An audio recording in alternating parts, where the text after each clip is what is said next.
Bonjour nos internautes, c'est du nouveau qui vient, toujours dans le souci de vous informer, le RD Congo Info, sous le haut patronage de César Ngadi, le grand prêtre, met tout le monde d'accord sur ces chroniques qui sera là tous les dimanches pour vous informer à ce qui concerne la Bible, la parole de Dieu.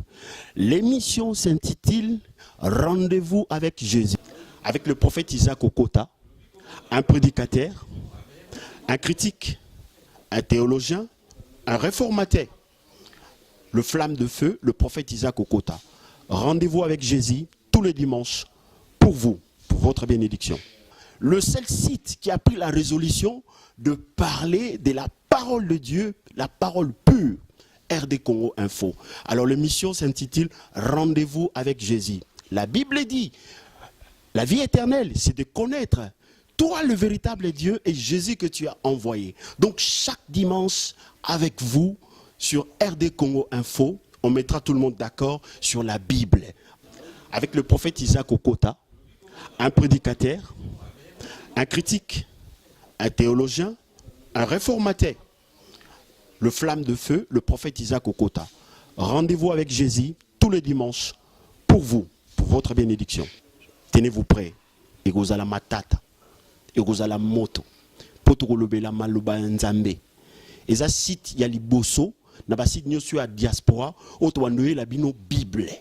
Towandoye la bino makambu ya bato nzambe te me makambu ya nzambe. Et vous la bino polémique te la bino liloba nzambe. Pour Bible lobby. Bon mo ya seko zali koyeba nzambe. Koyeba pe Yesu Kristo mwana na ye o nzamba tinda. Nzamba pambola bino. Et vous allez chaud. Et vous allez lipamboli. Et vous allez la délivrance, ba miracle. Pour Yesu bon wanité. Lilobanese au Kangola. RD Congo Info, sous le haut patronage du grand prêtre César Ngadi et Pamboli Bino, na émission Rendez-vous avec Jésus. Rendez-vous avec Jésus. Tenez-vous prêts. Rendez-vous avec Jésus. Que Dieu vous bénisse.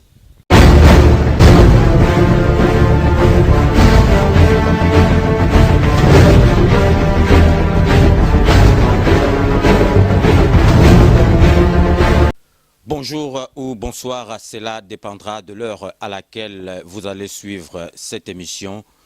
Chose promise, chose due, comme il a été annoncé. Aujourd'hui, nous sommes le dimanche 26 janvier 2014. C'est la date à laquelle nous allons vous proposer pour la première fois l'émission chrétienne du prophète Isaac Okota. Donc RD Congo Info, Ezali Yabana Nzambe.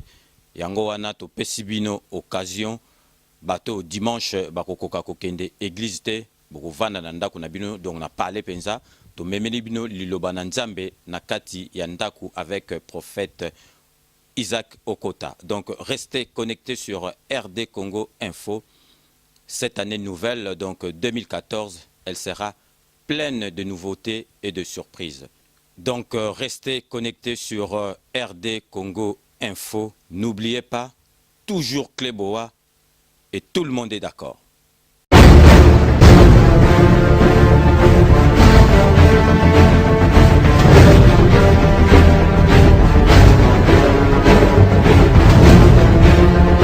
Bonjour, bienvenue dans notre émission Rendez-vous avec Jésus. Rendez-vous avec Jésus, c'est une émission basée sur la parole de Dieu, la Bible.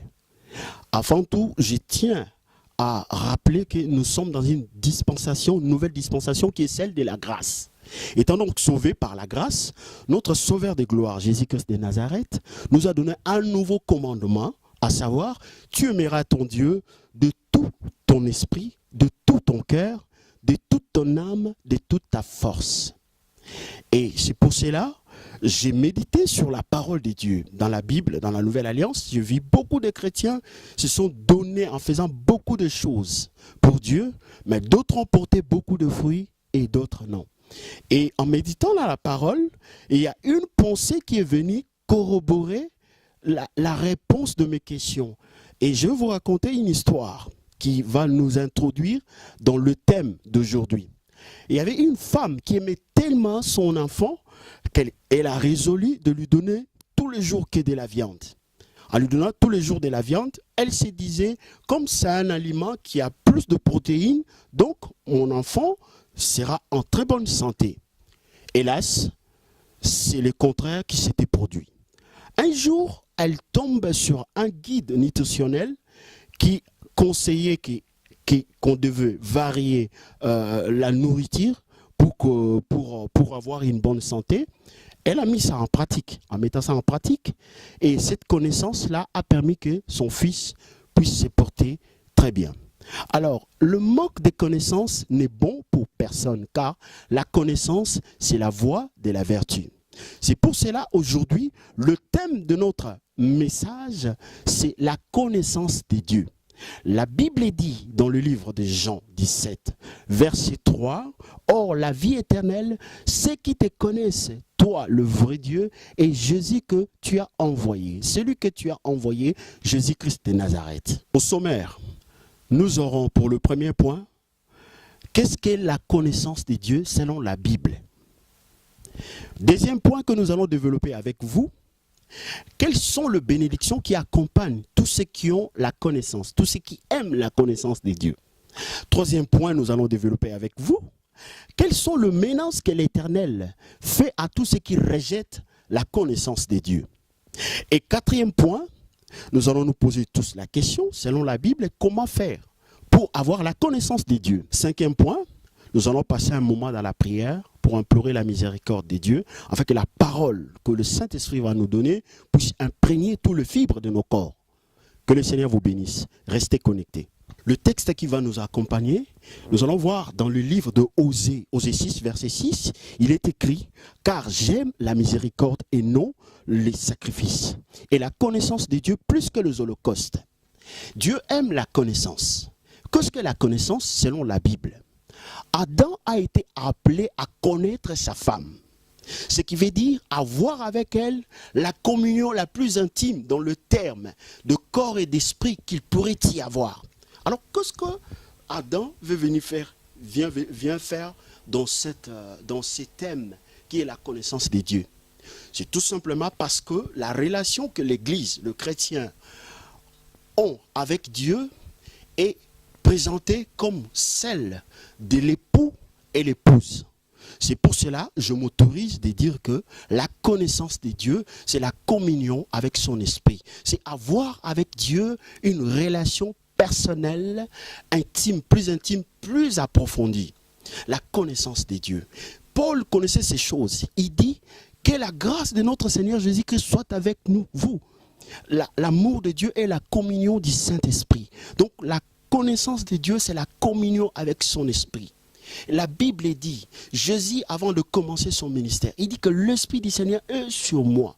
En disant que l'Esprit est avec lui, il pouvait dire que je sais que tu m'as toujours exaucé. Il pouvait dire aussi que je ne fais que ce que je vois mon Père fait. La connaissance de Dieu, selon la Bible, c'est la communion avec l'Esprit de l'Éternel. Nous devons avoir l'harmonie de pensée avec l'Esprit de l'Éternel. Car c'est l'Esprit qui conduit le pas de tous les bien-aimés. Que le Seigneur vous bénisse. Quelles sont les bénédictions qui accompagnent tous ceux qui aiment la connaissance de Dieu? Il est écrit dans le livre de Psaume 91, à partir du verset 14, « Puisque lui-même, je le délivrerai, puisque je le protégerai, puisqu'il connaît mon nom. Il m'invoquera et je lui répondrai. Je serai avec lui dans la détresse. Je lui délivrerai et je le glorifierai. Je le rassasierai de longs jours et je lui ferai voir mon salut. » Lorsque vous avez la connaissance, lorsque vous aimez la connaissance de Dieu, la Bible dit, Dieu dit qu'il sera avec vous même dans la détresse. Nous pouvons voir que Paul avec Silas, même en prisonnier, ils étaient dans la détresse, mais l'Éternel était avec eux. Cela veut dire quoi? Même si tu traverses la vallée de l'ombre de la mort, Dieu sera avec toi. Dieu aura les derniers mots. Puisque tu l'aimes, ce n'est pas tes ennemis, ce n'est pas la famille, ce n'est pas les gens qui se moquent de toi qui aura les derniers mots. Mais Dieu dit, puisqu'il m'aime, puisqu'il connaît mon nom, voilà l'avantage d'avoir la connaissance de Dieu, c'est-à-dire la communion avec son esprit. Le Seigneur sera avec toi, même dans la détresse. Il va te délivrer. Quand tu vas l'invoquer, il t'écoutera, il te délivrera. Voici l'avantage d'être en communion avec son esprit, c'est-à-dire de connaître Dieu. Que le Seigneur vous bénisse. Quels sont les ménages que l'Éternel fait à tous ceux qui rejettent la connaissance? Il est écrit dans le livre de Osée. Osée 4, au verset 6, mon peuple est détruit parce qu'il lui manque la connaissance. Puisque tu as rejeté la connaissance, je te rejetterai et tu seras dépouillé de mon sacerdoce. Puisque tu as oublié la loi de ton Dieu, j'oublierai aussi tes enfants. Quelles sont de menaces dures. Vous savez, dans cette nouvelle alliance, Dieu, l'Éternel, a fait de sa famille, c'est-à-dire de l'Église, un royaume de sacrificateurs. Et qui dit sacrificateur, dit l'autel, car c'est l'autel qui sanctifie l'offrande. Maintenant, lorsque vous refusez la connaissance, le Seigneur il dit, il va te dépouiller de son sacerdoce. Cela veut dire que même si tu pries, même si tu chantes, cela ne va pas monter comme un parfum de bonne odeur parce que tu ne seras pas sacrificateur dans l'autel de parfum de l'Éternel. C'est pour cela, le Seigneur aime la connaissance. Il dit, puisque tu as rejeté la connaissance, je vais te rejeter, je vais oublier tes enfants. Nous pouvons aujourd'hui, si nous sommes chrétiens, parce que le message, c'est pour les chrétiens, nous pouvons voir la vie de nos enfants. Si ça reflète la main miséricordieuse de Dieu, c'est que nous avons aimé la connaissance. Mais si nous refusons la connaissance, l'Éternel l'a dit, il va oublier nos enfants. Vous voyez l'avantage d'avoir la connaissance, parce que si nous avons la connaissance de Dieu, c'est-à-dire la communion avec son esprit, l'Éternel ne va pas oublier nos enfants. Alléluia. Nous pouvons dire comme Ésaïe, nos fils sont disciples de l'Éternel, parce que nous aimons la connaissance, nous aimons cette communion avec l'Esprit de Dieu. Que le Seigneur vous bénisse. Comment nous pouvons avoir la connaissance? Après l'introduction, nous avons compris que puisqu'on l'aime, le Seigneur sera avec nous. Nous avons compris le fait de refuser la connaissance, rejeter la connaissance, ça nous portera préjudice. Vous savez, dans notre marche avec Dieu, il y a deux choses qui comptent, l'amour et l'humilité. L'amour et l'humilité. L'amour, c'est l'accomplissement de la loi vis-à-vis de Dieu et vis-à-vis de nos prochains. Et l'humilité précède la gloire. Il y a eu deux personnes qui sont allées prier dans le temple. L'autre, il était pharisien, l'autre publicain. Et le pharisien, il a élevé sa voix vers Dieu pour dire, Seigneur, regarde, je ne suis pas comme les autres, de voleurs, de publicains, les gens de mauvaise vie. Moi, je prie chaque 3 fois dans la journée, je jeûne 2 fois dans la semaine. Il s'est vanté de tout le bienfait. Et pourtant, la Bible nous dit, qu'est-ce que tu as que tu n'as pas reçu? Si tu es debout, ce que le Seigneur t'a fait grâce d'être debout. Il a commencé à accuser le publicain qui était à côté de lui. Mais le publicain, il a choisi la voie de l'humilité. Il dit, Seigneur, je ne suis pas digne de me tenir devant toi. Je ne suis pas digne. Et Jésus-Christ de Nazareth a dit, quand les deux sont rentrés chez eux, le publicain, il était en ordre, en règle avec l'Éternel. L'humilité précède la gloire. L'humilité nous permet à rentrer dans la communion. Vous savez, dans le tabernacle, le rideau du tabernacle était fixé en haut. On ne pouvait pas rentrer la tête haute. C'est un signe prophétique que lorsqu'on rentre, même dans le message, même dans la prédication, on devait incliner sa tête. Le signe de l'humilité. Pour avoir la connaissance, nous devons aimer Dieu. Nous devons aimer Dieu.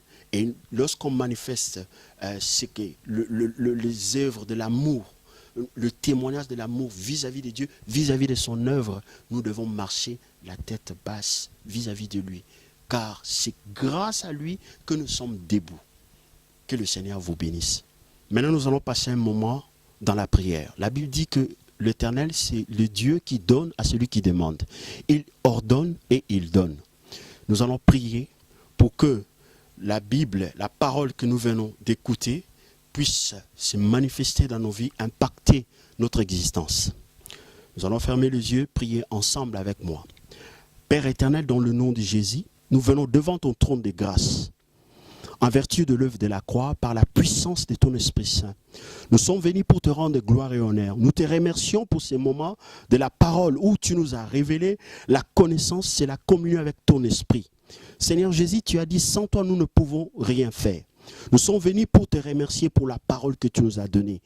Ainsi, tu as dit dans ta parole, ainsi en est-il de ma parole qui est sortie de ma bouche, elle ne retourne point à moi sans avoir exécuté ma volonté et accompli avec succès c'est de quoi je les ai envoyés. Seigneur, aujourd'hui tu as envoyé cette parole et nous sommes là disposés pour que ton esprit nous touche, nous transforme. Au nom de Jésus, je me lève selon le pouvoir que tu nous as donné de marcher sur les serpents et les scorpions et sur toute toute la puissance de l'ennemi pour détruire tout esprit de distraction, tout esprit d'incrédulité. Au nom puissant de Jésus, je lève l'étendard de la croix, Seigneur, dans la vie de tes enfants qui sont obéissants à ta parole. Je déclare leur vie et cette année bénie et sanctifiée. Au nom de Jésus, nous te le demandons. Amen. Merci beaucoup pour ce moment que nous venons de partager, ce moment de bénédiction, moment de la parole de Dieu. Nous sommes arrivés à la fin de notre mission. La Bible dit, ne négligez pas le faible commencement. Les choses qui commencent faibles, c'est pour aboutir à l'excellence. Que la paix du Seigneur et la joie du Seigneur soient avec vous. Soyez bénis au nom de Jésus.